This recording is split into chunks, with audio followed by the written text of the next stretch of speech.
إن الحمد لله نحمده ونستعينه ونستغفره ونعوذ بالله من شرور أنفسنا ومن سيئات أعمالنا من يهده الله فلا مضل له ومن يضلله فلا هادي له وأشهد أن لا إله إلا الله وحده لا شريك له وأشهد أن محمدا عبده ورسوله يا أيها الذين آمنوا اتقوا الله حق تقاته ولا تموتن إلا وأنتم مسلمون يا أيها الناس اتقوا ربكم الذي خلقكم من نفس واحدة وخلق منها زوجها وبث منهما رجالا كثيرا ونساء واتقوا الله الذي تساءلون به والأرحام إن الله كان عليكم رقيبا يا أيها الذين آمنوا اتقوا الله وقولوا قولا سديدا يصلح لكم أعمالكم ويغفر لكم ذنوبكم ومن يطع الله ورسوله فقد فاز فوزا عظيما أما بعد.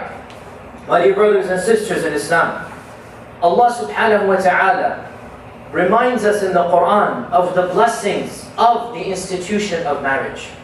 So many verses in the Qur'an remind us of the favors that Allah subhanahu wa ta'ala has given us through this institution of marriage. Allah says in the Qur'an, وَمِن كُلِّ شَيْءٍ خَلَقْنَا زَوْجَيْنِ لَعَلَّكُمْ تَذَكَّرُونَ. From every single species we have made it into two pairs so that you can think, you can reflect, you can ponder. And Allah subhanahu wa ta'ala says, وَمِنْ آيَاتِهِ أَنْ خَلَقَ لَكُم مِّنْ أَنفُسِكُمْ أَزْوَاجًا. Of His miracles, the ayah here means an indication of Allah. An ayah is an indication that Allah exists. An ayah is an indication that Allah is merciful, Allah is caring, Allah is loving. So Allah is saying, of the signs of His existence, of the signs of His perfection, of His rahmah, of His love, is what? أَنْ جَعَلَ لَكُم مِّنْ أَنفُسِكُمْ أَزْوَاجًا. That He has created from you, for you. Notice how beautiful is the Qur'an. جَعَلَ لَكُم مِّنْ أَنفُسِكُمْ. He has created from you, for you, azwaja, spouses. So Allah is saying, you know, there's a famous book here, it says, men are from Mars, women are from Venus. Allah is saying, no, both of you are from Earth. جَعَلَ لَكُم مِّنْ أَنفُسِكُمْ. Allah created the two of you from each other. You're the same species. If Allah had wanted to, Allah could have created a different creation. And in that creation, husbands and wives would literally have been different creations. But Allah is saying, no. خَلَقَ لَكُم مِّنْ أَنفُسِكُمْ. The two of you are from the same origin. You're from the same species. And the two of you are meant for each other. خَلَقَ لَكُم. The man needs the woman needs the man. The husband needs the wife needs the husband. خَلَقَ لَكُم. Without the husband, the wife is incomplete. The woman is incomplete. Without the wife, the man is incomplete. The husband is incomplete. خَلَقَ لَكُم مِّنْ أَنفُسِكُمْ أَزْوَاجًا. Why? What is there for each spouse? لِتَسْكُنُوا إِلَيْهَا. And this is a very beautiful verse because generally speaking, the word sukoon comes with the adverb ma'a, لِتَسْكُنُوا مَعَهَا. But Allah doesn't say لِتَسْكُنُوا مَعَهَا. Allah says لِتَسْكُنُوا إِلَيْهَا. And this changes the whole meaning. تَسْكُنُوا مَعَهَا means you live with her. تَسْكُنُوا إِلَيْهَا means you find sakeenah through her. You find peace through her. So Allah is saying that the spouse, each spouse finds peace, sakeenah, in the other spouse. Each spouse perfects the other spouse. لِتَسْكُنُوا إِلَيْهَا. You will find sakeenah. And sakeenah means what? Peace of the heart, comfort, living. And subhanAllah, brothers and sisters, those of you that are blessed with marriage, wallahi, if the marriage is good, life is good.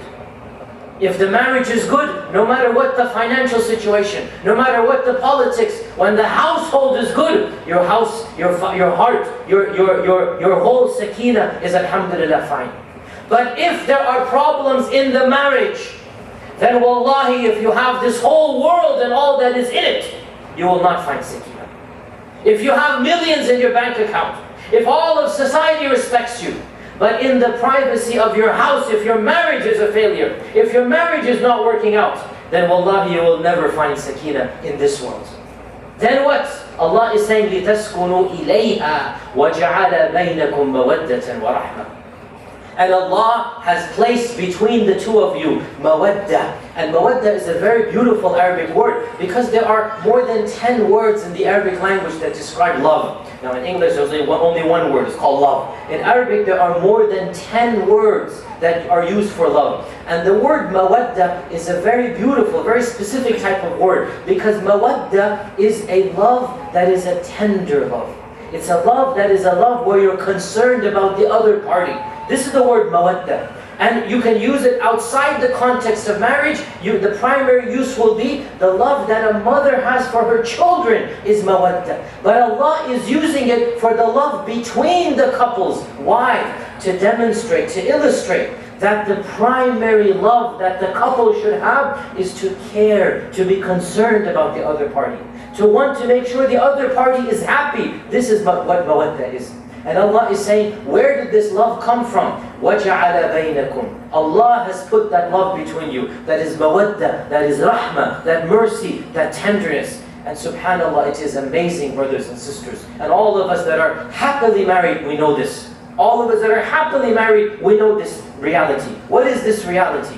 That the love that the couple has for each other, it is a love that is stronger than any other love before that point in time. No person has experienced the type of love that you will have for your spouse before getting married. The love that you have for your parents, the love that you have for your siblings. And the irony, your parents and your siblings, they have been there from your whole life. Then a person meets a stranger and he proposes to this stranger. And amazingly, the love that develops for this stranger in blood, in kith, in kin. You have not been born, you have not been raised with this person. Two strangers come together, and then Allah creates that love between these strangers, and they become husband-wife, and the bond that exists between the husband-wife is stronger than any other bond before that point in time. Where does that come from? وَجَعَلَ بَيْنَكُمْ. Allah has put that love between the two of you. Indeed, my dear brothers and sisters, our Prophet ﷺ has said it as bluntly as possible. The hadith is in Sahih Muslim. This whole world is a merriment and enjoyment. Nothing in this world lasts forever. This whole world is a plaything. The real world is the next, yes. And in this world, the Prophet ﷺ said, the best merriment or the best playment or the best enjoyment will be a righteous spouse. Think about this. Yes, nothing lasts forever in this world. And no doubt the next world is the ultimate life. But in this dunya, what is the best enjoyment that you can have? It's not money. It's not izzah. It's not what society says. It's not fame. It's not fortune. The best happiness is the happiness of a good marriage. The best happiness is the happiness of a good marriage.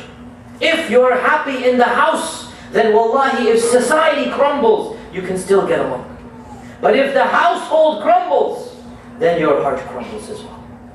If the household is not in its proper affairs, if the household is not running smoothly, then no matter what is happening outside the house, the man, the woman cannot function properly. And therefore, brothers and sisters, our Sharia, understanding this reality, after all, Allah created us in this manner, has told us how to attain happiness within marriages.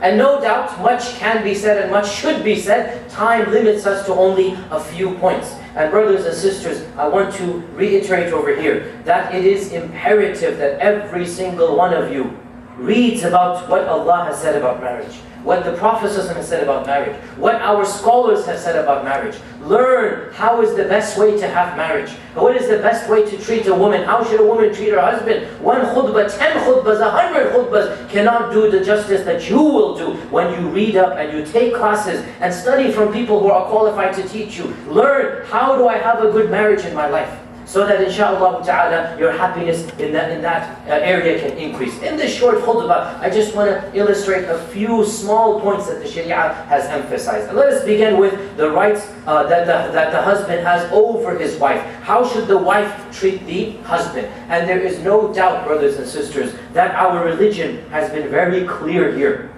That our religion has said that the wife must treat the husband with the type of respect that is not going to be reciprocated. Rather, الرِّجَالُ قَوَّامُونَ عَلَى النِّسَاءِ. This is very clear, brothers and sisters. No matter what society is saying, no matter what the broader public is saying, our Sharia is very clear. الرِّجَالُ قَوَّامُونَ عَلَى النِّسَاءِ. Men are qawwam over women. وَلِلرِّجَالِ عَلَيْهِنَّ دَرَجَةً. Men have 1 degree above women. This is a verse in the Qur'an. It doesn't matter how politically incorrect it is. It doesn't matter what the broader public says. Our Qur'an, the speech of Allah subhanahu wa ta'ala has spoken. And anybody who believes in this book needs to understand this reality. And what is this reality? Men are qawwam over women. What is qawwam? Qawwam has many meanings. We'll illustrate only or consider only 2 in today's khutbah. Number 1, men are in charge of taking care of women. Meaning, who gets to pay the rent? Who has to pay the bills? Who will pay for the food? Who will pay for the groceries? Who will manage? الرِّجَالُ قَوَّامٌ. Qawwam means qa'im. He is the one that is responsible in the end of the day. It is the man who must take care of the responsibilities. And this is something the Sharia, we all know this. It is the man who must pay for his wife's food, his wife's rent, his wife's maintenance, his wife's clothes, not the other way around. Now if the couple agrees and the wife says, I want to work and I'll also help, that's fine. But who is obliged by Allah subhanahu wa ta'ala? It is the man. When the man has responsibilities in this regard, so he also gets privileges as well. The one who pays also has some respect as well. And so qawwam also means the decision maker. Qawwam also means the one in charge, not just of paying the bills, the one in charge of steering the ship, the one in charge of literally managing the marriage. And so, no doubt the husband and wife have the right to differ, disagree, they can go back and forth, but in the end, no ship can be led by 2 captains. No car can be driven by 2 people. In the end, there must be one person who has that authority over the other. And the Sharia is very clear. وَلِلرِّجَالِ عَلَيْهِنَّ دَرَجَةً. الرِّجَالُ قَوَّامُونَ عَلَى النِّسَاءِ. Men do have that degree over women. And therefore, this translates into modern language as a very simple point, brothers and sisters. And by the way, much has been written even by non-Muslims in this regard. Once upon a time in the 60s and 70s, there was this philosophy that men and women should be absolutely equal, absolutely partners, this and that, and society saw that was not the right way. Divorces skyrocketed. Divorces not just quadrupled, divorces increased by 10 times what they were in the 30s and 40s. And there is now a new wave amongst the non-Muslims that is calling for old values to be resurrected. That they're saying that, and there are many books written, and I have read many of these, and I've given lectures about this. These are people that don't believe in the Qur'an, but they're preaching the same message through bitter experience. What is that message? What men require in the end of the day is one simple word. When they get it, they become the best husbands. What is that magic word? Respect. Respect. When the wife respects her husband, when the wife gives that izzah, that she trusts her husband to take care of her, she trusts the decision of her husband, she literally lets herself go, says, you're in charge, then the man feels like a man. And the man feels like, I will do my best, I'm going to give it my 110% because my wife has trusted me, my wife has respected me. But when the wife double guesses, when the wife, instead of becoming a wife, becomes the mother, nobody wants to marry a mother figure. When the wife becomes the mother, she starts micromanaging, she starts doing what the husband's supposed to do. Then guess what? The husband says, forget it, khalas, you take charge. And he doesn't be a man anymore. Why? Because his manhood has been insulted by his wife. When his wife wants to take over this job, no, الرِّجَالُ قَوَّامُونَ. And there are many, as I said, books written about this, and there's a famous feminist, her name is Laura Doyle, that she went through 2 marriages, and she wrote a very interesting book in her 3rd marriage. And she said, I used to be a hardcore feminist, I used to argue every point, I would not agree to anything the husband said, and I went through 2 bitter divorces, and I wondered why this is. And then she said, I changed my philosophy, and I became somebody that is feminine. Rather than trying to be masculine, I became feminine. And my 3rd marriage is the best marriage. My husband loves me to bits. He takes care of me. Why? Because I've handed everything that is a man's responsibility over to him. I don't nitpick, I don't groan, I don't complain. I do what a wife is supposed to do, and that is respect her husband. She is as a non-Muslim, she's not even a Christian. She's just writing from an agnostic perspective and from her own experiences. When she respected her husband, what happened? The husband became the loving husband that she wanted. And an example of this respect is that common hadith that everybody knows, that the issue of intimacy and romance, that when the man wants this issue, when the man calls for his wife, we all know the famous hadith that when the wife says no to this issue, that Allah curses her and the angels curse her. Now why? Why? A lot of sisters say, well, why? This is not fair. How come every time he calls I have to respond? See, it's not an issue of the bedroom, it's not an issue of intimacy and romance. It's an issue of respect. That the man is calling you and the man wants you, and you turn the other cheek and say, no, I don't care, I'm not in the mood, go, I don't want to do it right now. It's a matter of the height of disrespect. That when the husband is calling and the wife says, no, I don't want you. And that damages the marriage like nothing else. Because the man's respect has been hurt, and this is something the Sharia has been very explicit about. And therefore, brothers and sisters, the main point that I want to emphasize here, the rights that the husband has over the wife is the right of respect. And this is demonstrated in that infamous hadith. I say infamous because people have misused it, people have abused it, people find it problematic, but the essence of the hadith illustrates this point, and that is what? The Prophet ﷺ said, I have forbidden any person to bow down in front of another. It's haram for any person to lower their head, bow down in front of another. But if I were to open this door, then I would have said that the wife should bow down in front of her husband because of the maqam, the rights that the husband has over her. Now think about what is this hadith here. We're not allowed to bow down. It's haram to bow down in front of another person. But the Prophet is saying, if I were to open this door, who has the right the most to be shown respect? It is the husband. And I explain and I reiterate, when the husband is shown that respect, he will show the love that the wife wants. He will adore his wife. And frankly, I shouldn't say this too explicitly because our sisters will misuse and abuse this, but wallahi sisters, if you truly understood the power you can have over your husband when you show him this love and respect. In reality, your husband will become your slave. Your husband will become your servant.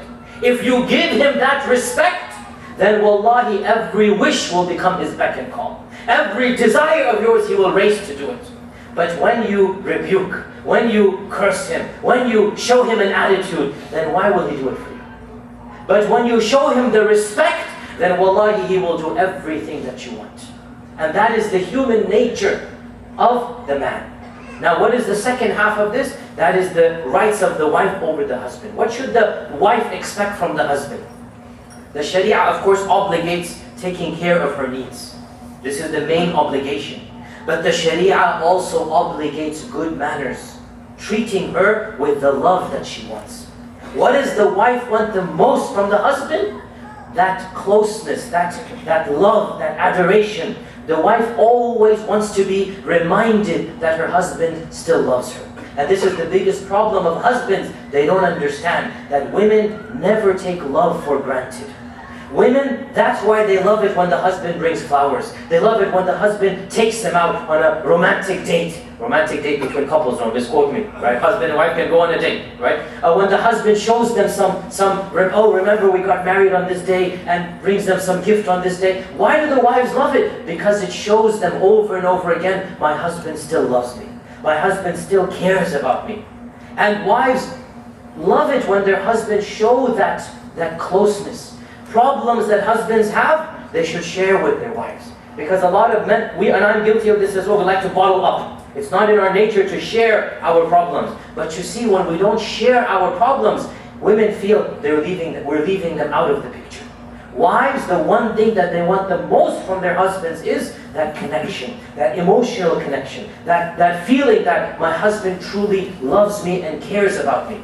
And that is why Allah subhanahu wa ta'ala has commanded the man, وَعَاشِرُوهُنَّ بِالْمَعْرُوفِ. Treat women with dignity and respect. With ma'roof. Treat women in kindness. And the Prophet sallallahu alaihi wasallam said, استوصوا بالنساء خيرا. I command you to treat women with khayr. I command you, istawsu, I command you to treat women in kindness, in goodness. And we see from the life of our Prophet ﷺ how he was with his wives. Aisha says that the Prophet ﷺ would not like to talk after Isha. After Isha, in those days, they would just go to sleep and they would not have late evenings. Unfortunately, we don't have this sunnah, we have late evenings. But she said, he would speak with me in bed until the late night.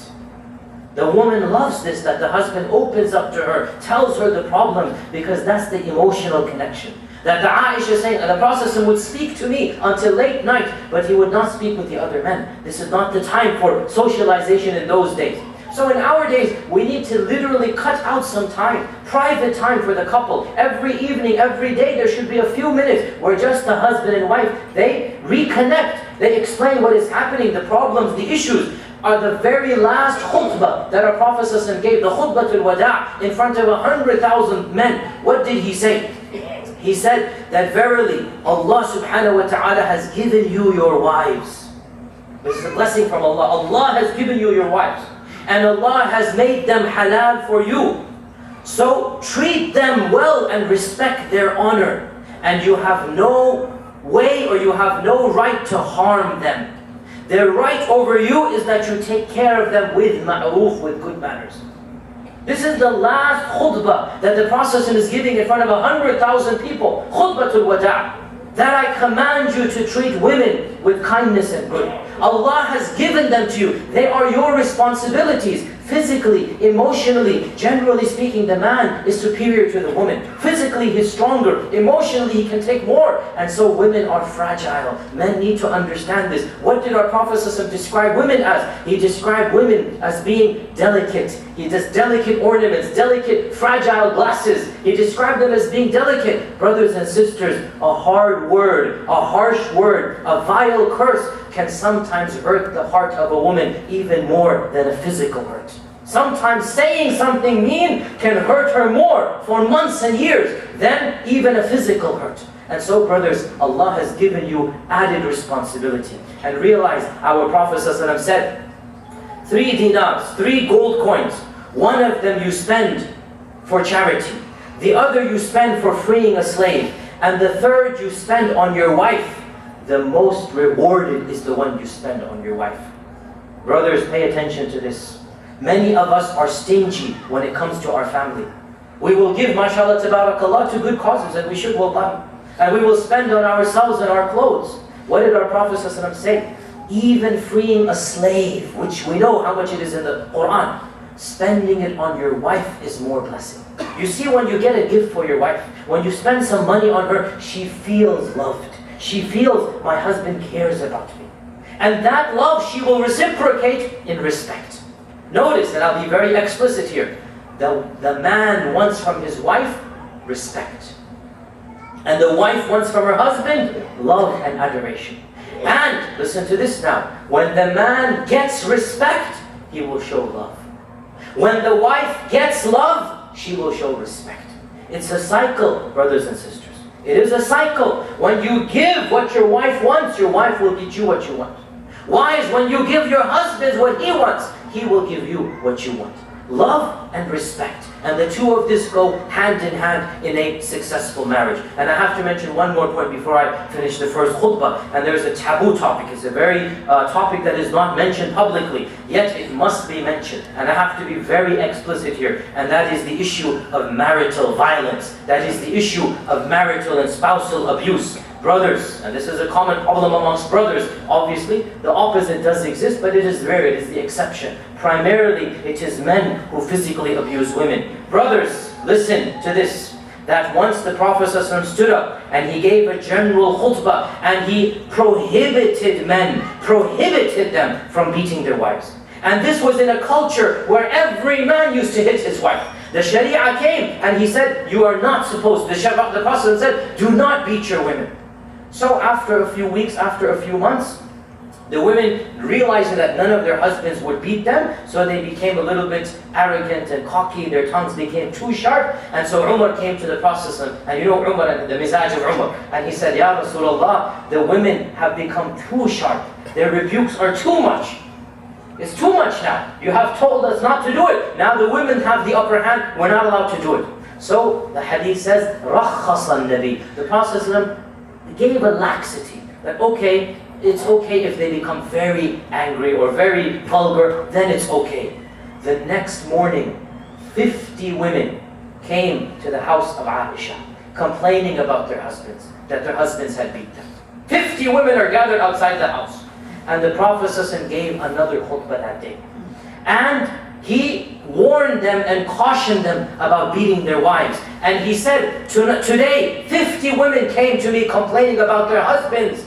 These men are not the best of you. These men are not the best of you.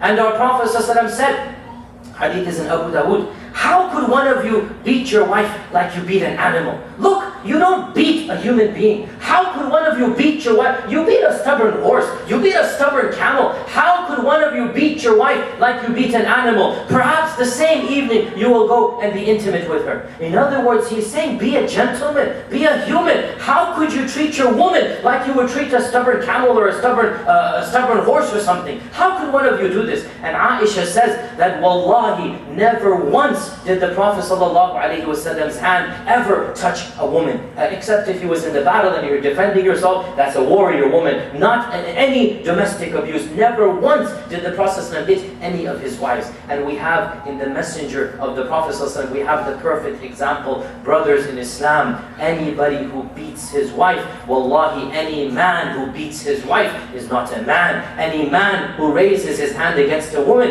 and beats her in this manner, our Prophet ﷺ has explicitly said, these are not the best of Muslims. He himself said, the best of you are those who treat their wives the best, and I am the one who treats my wives the best. That is the sunnah we have in the messenger of the Prophet sallallahu alaihi wasallam. Barakallahu lakum fi Qur'an al-azim wa nafa'ani wa iyyakum bima fihi min al-ayat wa dhikr al-hakim. Aqulu ma tasma'un wa astaghfirullah al-azim li wa lakum wa li sa'il muslimin kulli dhanbin fastaghfiruhu innahu huwal ghafurur rahim.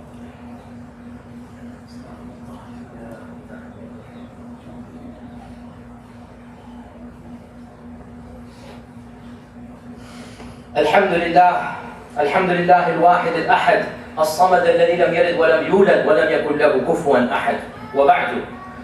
Brothers and sisters, realize that our Prophet Muhammad sallallahu alaihi wasallam himself went through some ups and downs with his own wives. And Qur'an was revealed about some of those arguments. We recite them to this day. Surah Tahrim and others are an example here. And Surah Ahzab. Even our Prophet had some disputes, some arguments here and there. Now, I want to ask you a simple question. Why?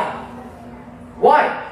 Why would Allah subhanahu wa ta'ala allow our Prophet Muhammad to have some domestic arguments, back and forth, Aisha's voice being raised, Hafsa's asking for this. This is in the household of the Prophet. Why? If Allah had wanted to, couldn't He have made a perfect marriage between the Prophet and his wives? Yes. So why did He make them a marriage that has its ups and downs? I will tell you why. Because if He had made such a perfect marriage, how could we benefit from the sunnah of the Prophet? The very fact that Aisha and the Prophet had their ups and downs, it brings a big consolation.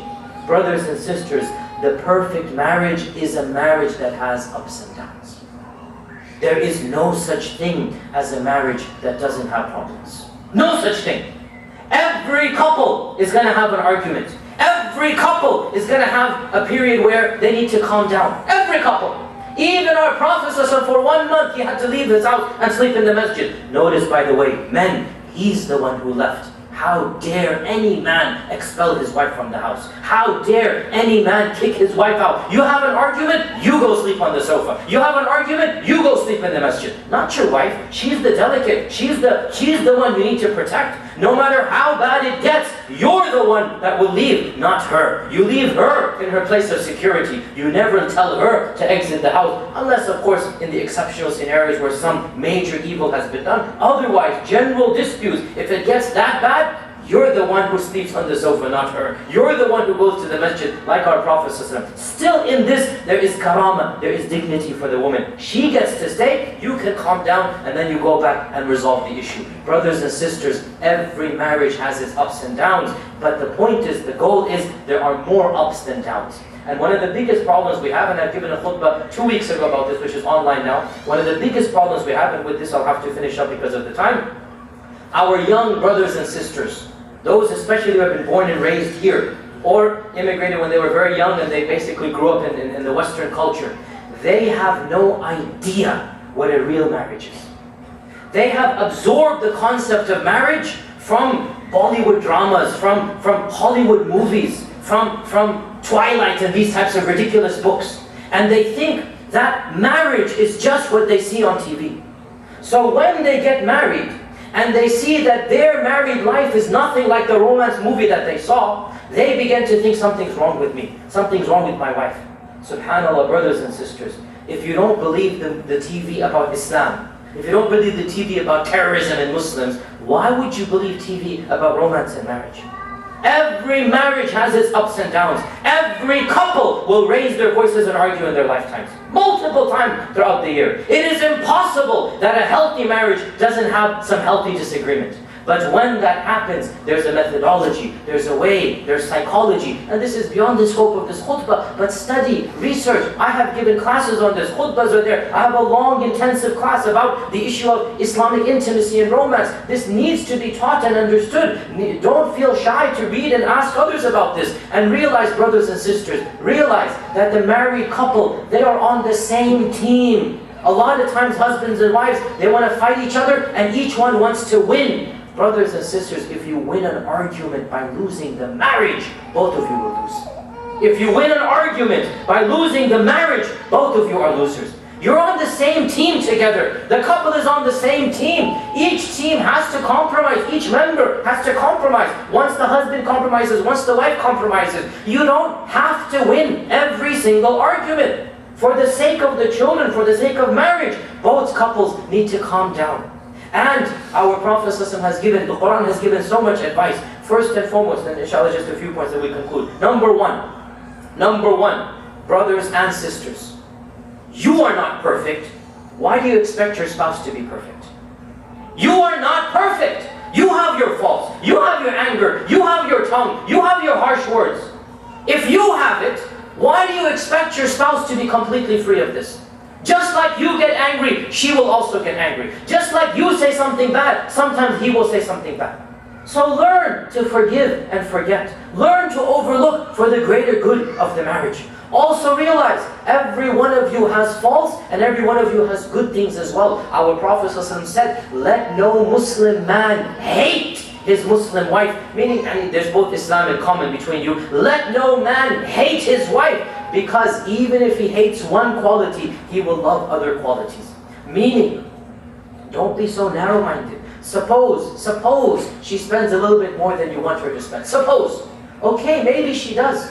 But how about the love she shows you? How about the care she has for the children? Everybody has their faults. So look at the positive rather than the negative. Also, express your anger in a polite manner. Express the frustration directly. Solve it within the household. And express why are you irritated, why is it, and express it in a polite manner so that the other party understands. And if the situation gets beyond this, then Allah says in the Qur'an, go to arbitration. Let the couples find two people, one that is sympathetic to the man's side, one that is sympathetic to the woman's side. Two elders in the community, two people that have more experience in this regard, and let each of them come and then resolve the problem. And then Allah says in the Qur'an, and listen to this, brothers and sisters, any couple that is going through a problem, and all couples go through problems, listen to this promise in the Qur'an. In yurida islahan يُوَفِّقِ اللَّهُ بَيْنَهُمَا. If they truly want a successful marriage and they want reconciliation, Allah will bring about that reconciliation. There is a guarantee in the Qur'an, brothers and sisters. There is a guarantee that when the couple wants to make the marriage work, guess what? Allah will make it work. Both parties need to come to the table with the niyyah that this marriage will work, and Allah has promised it will work. I conclude by reminding myself and all of you of the hadith of the Prophet ﷺ, that the best believers in their iman are those who are the best in their manners, and the best of you in their manners are those who are the best to their wives. It's very easy to be polite in the masjid. It's very easy to be polite in your work. It's very easy to be polite in society. The real politeness is the politeness of the household. When the door is locked and nobody sees you other than Allah subhanahu wa ta'ala. The best of you are those who are best in their manners, and the best of you in their manners are the best to their wives. May Allah subhanahu wa ta'ala make us amongst them. اللهم اني داع فامنه، اللهم لا تدع في هذا اليوم ذنبا الا غفرته، ولا هما الا فرجته، ولا دينا الا قضيته، ولا مريضا الا شفيته، ولا عسيرا الا يسرته. اللهم اغفر لنا ولاخواننا الذين سبقونا بالايمان، ولا تجعل في قلوبنا غلا للذين امنوا، ربنا انك رؤوف رحيم. اللهم اعز الاسلام والمسلمين، اللهم اعز الاسلام والمسلمين، اللهم اعز الاسلام والمسلمين. اللهم من ارادنا او اراد الاسلام والمسلمين بسوء فاشغله بنفسه واجعل تدبيره في تدبيره يا قوي يا عزيز. عباد الله، إن الله تعالى أمركم بأمر بدأ به بنفسه وثنى بملائكة قدسه وثلث بكم أيها المؤمنون من جنه وإنسه، فقال عز من قائل عليما: إن الله وملائكته يصلون على النبي يا أيها الذين آمنوا صلوا عليه وسلموا تسليما. اللهم صل وسلم وبارك وأنعم على عبدك ورسولك محمد وعلى آله وصحبه أجمعين. عباد الله، إن الله تعالى يأمر بالعدل والإحسان وإيتاء ذي القربى وينهى عن الفحشاء والمنكر والبغي يعظكم لعلكم تذكرون. اذكروا الله العظيم يذكركم واشكروه يزد لكم ولذكر الله تعالى أكبر. وأقم الصلاة.